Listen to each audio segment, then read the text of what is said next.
Hey Aries, it's Empress Rose here. Welcome to your reading. These are general readings, so take what works, leave what doesn't. As with everything in life, we're always doing that. You know how you can read a book and then 10 years later you read the same book and you get totally different things out of it? That's just your brain doing what it does, picking up information that's useful or relatable in the moment. So that's what your brain's doing here with these readings. And if I don't catch your wavelength or storyline here, go check your other major placements. So we're starting with the Oracle of Mystical Moments for an intuitive vibe of where we're going. Oh, we have some immature energy here, Aries, but we're also growing. So this is a really nice pairing of cards. I don't think I've ever seen them paired together like that. So we have this Lorelei, this emotionally immature energy that we're dealing with here. Focus? I don't know. Someone's created a little bit of upheaval just by saying some things, doing some things. It could be intentional, could be unintentional. They're not very serious. They're just kind of playing around. This has created some deep concern and upheaval. And we have these men in this boat. I think they're men. Who knows? We have people in the boat. And they are watching very carefully, very concernedly, this energy. So she's a young mermaid, right? So that's just emotional immaturity right there. She's a little bit flighty, might change her mind in a minute, might run in and get some snacks in a minute, but she might, drop the anchor, and that anchor means there's some instability here. We're not really well grounded. There's some ungrounded energy here. So is she playing or is she messing around? We don't know. Her face is very stoic, very a little bit blank. You can't really tell. She kind of looks like she might just be having some fun. She's having fun, but maybe nobody else is here. Or she might not be having, there might be some trickster energy here where she's about to yank things. So that's the whole point, is like there's some instability and immaturity here. We're not really thinking about other people or about how other people are going to be affected by our decisions and actions. We're just somebody here, and it might not be you. I always think of you or my watcher, my readee, as being in this boat and being the one that's being jerked around. But obviously this could also be you. You could just be really focused on what you want to do, and not really very much concerned, either intentionally or unintentionally, about the effects that your actions have on other people around you. Your actions, your words, you may have created inadvertently or maybe advertently some instability in a situation.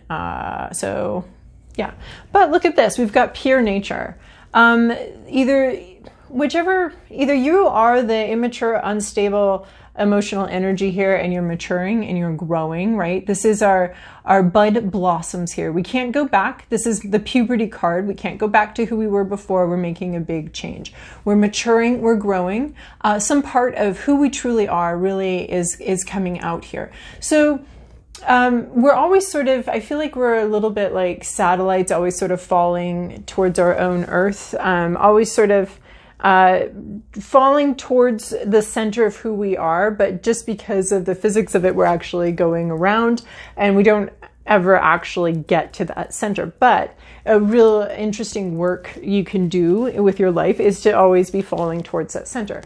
I think another metaphor is probably another metaphor is that we are our being is a mansion with so many rooms. We can't possibly be maintaining them, enjoying them all, cleaning them all, picking up after ourselves in them all, or even entering them all. So we just have some focuses. We have limited time, limited energy. So sometimes this card can represent a room, a part of yourself that you're opening up, that you either haven't before or you have before and you're returning back to it.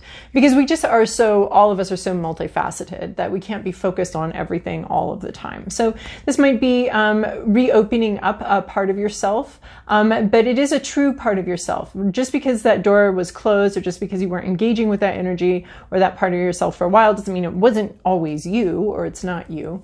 So otherwise, if we view it as our past self was false, but now our current self or our future self, that's true, that creates a really strange perspective on yourself, that you're always being false and you're always growing true, which could in a way be true, but just that constant falling towards yourself for a truer part of yourself. So there's a part emerging here that is your true nature. It is opening up, or like the room, and unfolding.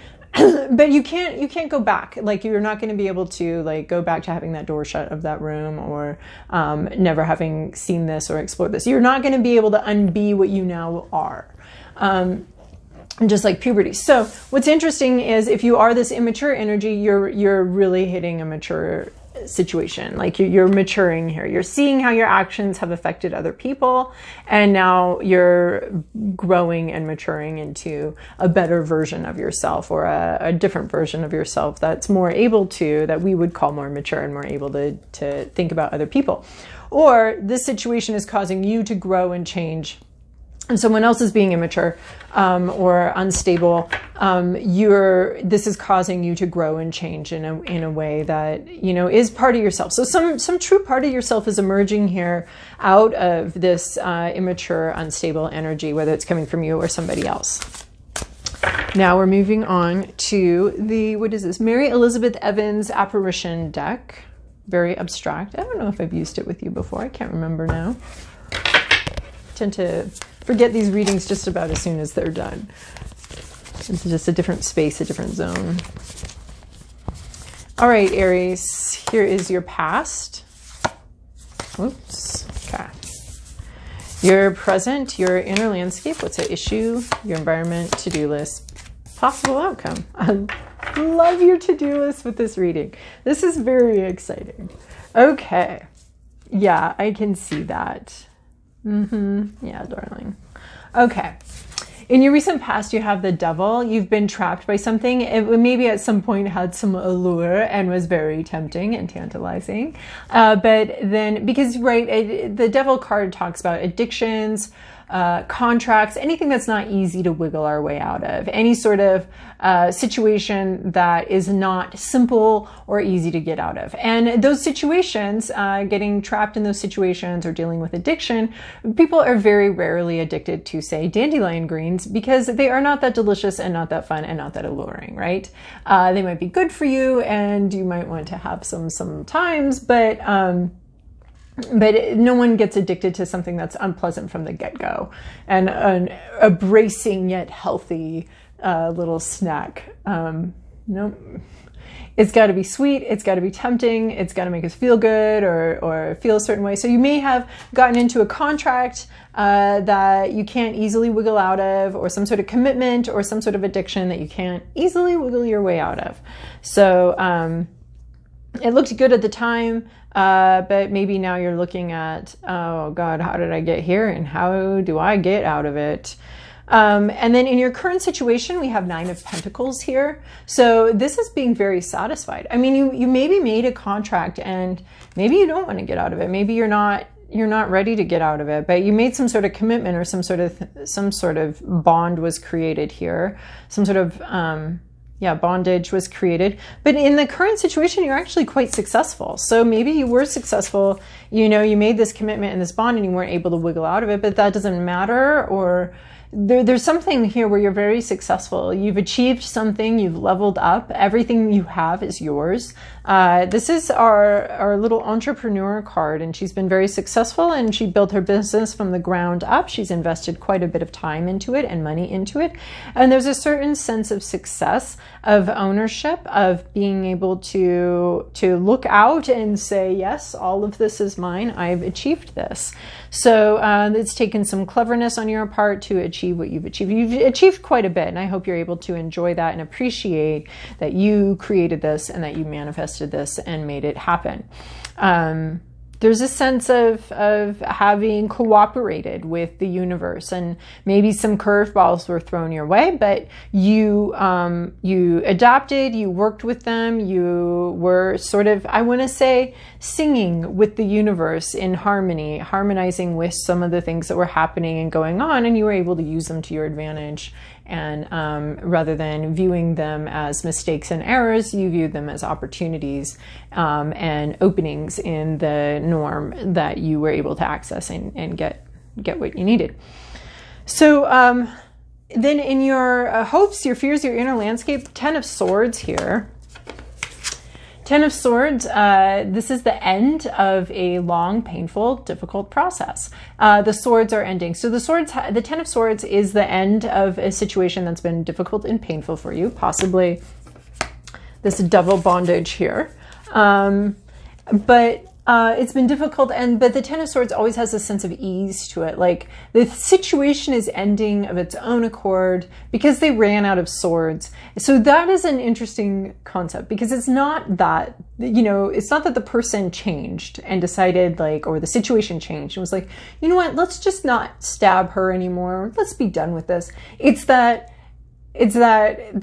they're not able to. There's something that's preventing them now from causing pain. So you would like something, and it's very easy, and then healing can come in, growth can come in, the new dawn can come in, the darkest night is over. So you're very hopeful that something that's been painful and really difficult and really trying for you, you're hopeful that it's over. You're hopeful that you're about done with this now, and it's just going to be able to stop all by itself. You won't really need to do anything. They just run out of swords, their phone runs out of charge, and they can't keep yelling at you. They go through a tunnel and break up, and they can't, you're hoping for some sort of ease, some sort of passive ending of something where you don't necessarily need to take an active role, but it's over and healing can come in. What's at issue here is this Three of Wands, lack of faith. Either you can't see where something's going and you don't see the logical end to it, or what could all unfold here. You might not be seeing the unlimited possibilities available in a situation. You might have lost faith in a situation. It's so interesting because you have this Nine of Pentacles where you've achieved something, and it's quite a lot. It's not a minor thing, but it's bookended by the Devil card, this bondage that you got suckered into, or you suckered yourself into it, and this desire for an ending of a long, difficult, painful process. But in the middle, smack dab in the middle of those two things is success. Despite this bondage, despite this inability this lack of freedom, and despite this painful situation you'd like to end, despite all of that, you're very successful. So it's both understandable and strange that you would have this lack of faith, not being able to see where something's going, not really being able to see the future, maybe having some negative feelings about the future, and nothing's ever going to work out. But look at this Nine of Pentacles. You do have stuff that worked out, right? You did manifest things. You did make things happen. You wanted something and you went and made it happen. But this is just having a crisis of faith here. That might have been a fluke. I don't think it was. We've got Nine of Pentacles here, not Wheel of Fortune. The Wheel of Fortune would be fluke, luck, random things, but Nine of Pentacles, you put some work into something. But you may not be able to see that. You may not be able to see what role you played into manifesting the things that you wanted in your life. And here we have just this lack of faith. So, sometimes this is really good. Sometimes we do need a wake-up call and be like, you know what? The situation isn't going anywhere and isn't going to do anything. If it's not dependent on you, right? Because we don't want to lose faith in ourselves, but we can lose faith in other people and other situations where they're not going to change. This isn't going to change. So there can be a sense of losing faith, and that being a healthy thing, being a wake-up call or reality check of just you know what? That's not going to happen. So you could be waking up to see something that, this could be why you want this Ten of Swords, just this passive ending of something, because they're not going to change by themselves. They're not going to, run out of swords, or the situation isn't, you may have hoped for something and you're losing hope that that's going to unfold that way. You could also just be losing faith in yourself, which is not a good idea. Yeah, because you can handle anything, and you have manifested things, and you have created things in your life. So a crisis of faith. Maybe it's deserved, maybe it's not deserved. Maybe it's necessary, maybe it's not. And then in your environment, you have Page of Wands. So this is a young, immature energy, very excited, very inspired. This could be what's creating the instability here, this young, immature energy. She's very excited. She's playing. She's having a good time. So Page of Wands, this is someone this is a surprising development. Page is a court card, so we could be talking about an actual person here in your environment that you know, maybe a younger person. They see luck and a lucky stroke, something very lucky happening, possibly to someone that you know, and it's very exciting for them and it's very lucky for them. Or this could also be that someone getting very inspired. Maybe they don't quite understand all the ramifications and what goes into something, but they're super excited about it. And kind of the idea kind of came out of nowhere, and it's very exciting. But it's a page, so there's some immaturity there. But we cannot see immaturity as also like an exciting new beginning. It's exciting. They've got something, this person has something exciting going on. They may not know what to do with it or how it all unfolds or anything like that, but they're very excited. This could be the person that's created some emotional instability, excited just to play around, goof around, excited for something.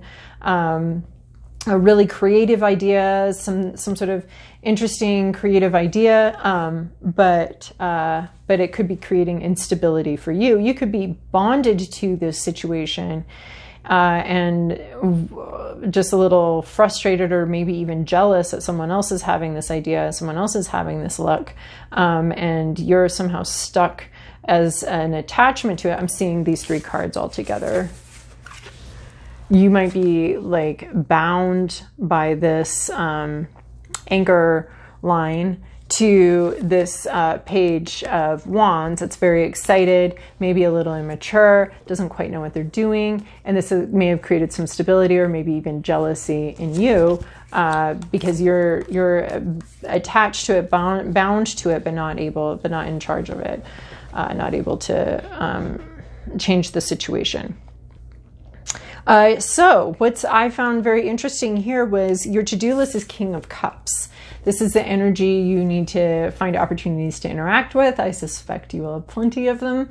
This is emotional maturity, having the ability to, I wouldn't say control your emotions, but manage the emotions, right? Even with the trident, Poseidon isn't necessarily controlling. Well, maybe, I don't know what the whole mythology is behind Poseidon, but Poseidon is lovely, but it is like, you know, you can imagine this trident spearing the whale. Do you get to control the movements of the whale? No, but you do get to have some ownership and some understanding of your feelings and emotions. So the King of Cups has emotional maturity, can be very zen, really takes his feelings as information to integrate into the whole situation. Like, so our emotional feelings are much like other feelings, our sight, our sound, our skin feelings, giving us information that we integrate and then make our decisions with. So this is, but we don't necessarily control them, right? Like, we don't do that with other senses. Like, really, I'm going to control everything I smell. I mean, we can like get some pretty rank smells and be like, all right, I am not going to vomit. Oh, actually I am, but I'm going to leave the room and go to the bathroom. So you have some control and some say. You're not just going to respond to every smell, but you are, like, you just smell them, right? And then you just smell the smell, and then you decide what you're going to do about that. So are you going to control your reaction or manage your reaction, or just let fly? Sometimes we just let fly, right? So, and you know, you're crying when you need to cry. You're not holding toxic things in and somatizing them into the body. You're allowing the emotions to flow, while also being very mature about them and being very zen. So you've got this emotional maturity. It's either you or somebody else. And your job is to be very emotionally mature in the situation. And that does not mean control. That means working with and taking your feelings under advisement, and integrating them. So emotional maturity, riding things out, being a little zen, Bring in the calm that you can to bear on the situation, and but still open to all of those feelings, and leading from a sense. If leadership is required, or your initiative is needed in the situation, you're doing that from a heart-filled place, where your heart is full of feeling and peace and calm as much as possible. But you're leading from that space and making decisions from that space, not from this jealous space. Jealousy is a very normal emotion. Do not diss yourself for feeling jealous. It actually can give you quite a bit of guidance as to what your true desires are, what you really want. If you're jealous of somebody, that's telling you something. That's information that you can integrate into your understanding of who you are. And right, and then we've got emotional maturity right here, right? These two girls and this King of Cups, emotional maturity. So we're listening to our emotions, even if it's jealousy, even if it's fear, anger, whatever concern, we're listening to those and understanding where they're coming from and what they're trying to tell us. So in your, where you might be headed, a possible outcome here is Five of Wands, conflict. So this one depicts like some pretty open conflict, but this might be conflicting ideas, conflicting strategies, conflicting desires. This is more a conflict of the mind, right? And a conflict of each individual bringing in what they want, both their subconscious issues, right? So every conflict is involving subconscious issues, conscious issues of what we want, and strategies, learned strategies that may or may not be effective, but they're what we've got. They're the tools that we've got. Learned strategies for how to satisfy both our subconscious needs and desires and our more stated, obvious needs and desires. So that can create, so any kind of conflict has a lot of that stuff going on, has all of that stuff going on. So there's conflict here, and it's going to be about desires and then the methodologies we use to fight for what we think we want, and what we think we might want may actually be covering up a deeper desire. So there could be some conflict here, especially if you're really in touch with how you feel and you communicate it and state it. There is going to be some conflict. So, but it's a conflict of passions, of ideas and priorities, and that kind of thing. And it's probably going to be with somebody else, possibly this Page of Wands, this immature person that has this bright idea and is super excited, but that idea may be destabilizing a situation that you're kind of committed to, and so then there might be some conflict about what we want and what we need and how we go about getting it. So, all right, Aries, I hope that was helpful for you, and I'll see you in a couple weeks.